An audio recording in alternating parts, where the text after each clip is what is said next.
Tapi poin saya begini, ketika terjadi konflik Kamboja sama Thailand, tiba-tiba Donald Trump yang menjadi penengah dan begitu.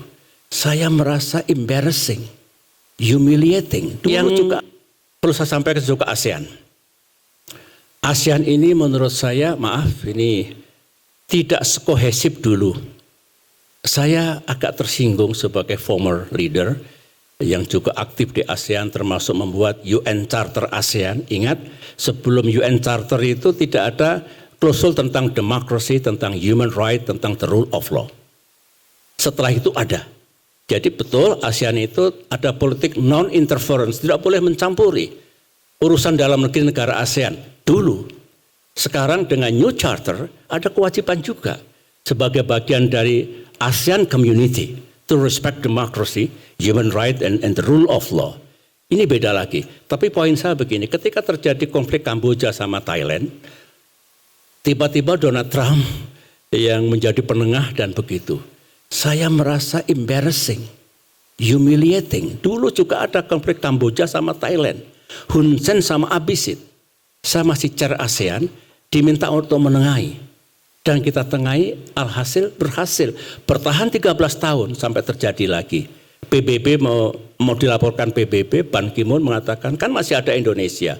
Kenapa? Masih ada pemimpin ASEAN. Kita bisa.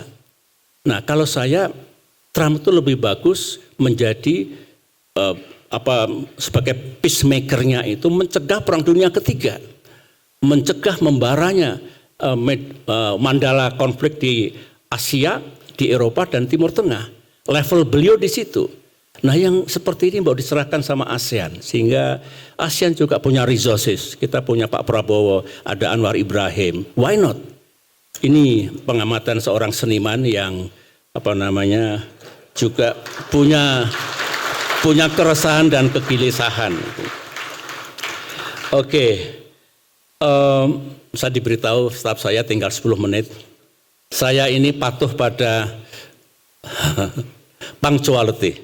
Tapi kalau lebih 5 menit tolong diampuni ya. Jangan dilaporkan ke Bareskrim.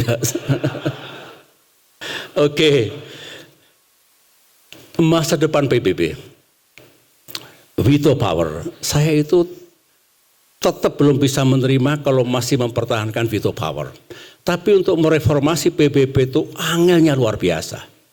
Gagal terus dari tahun ke tahun, dari masa ke masa. Bayangkan, Perang Gaza sudah seperti itu, tidak bisa dihentikan. Ada sekian puluh negara setuju dihentikan, tapi one single country yang memiliki veto power say no. Ini kan tidak adil, tapi tidak bisa diubah. Begitu. Oleh karena itu, ya pikirkan mekanisme. Ini banyak sekali ambasador, para diplomat yang mengerti hubungan internet. Coba pikirkan bagaimana sebetulnya. Apa perlu UN Charter yang baru? Apa perlu aturan main the use of veto power? Tambahkan pasal di situ. Amandemen perubahan seperti Undang-Undang Dasar kita. Sehingga tidak satu negara bisa menghentikan semua yang terjadi di seluruh dunia. Begitu.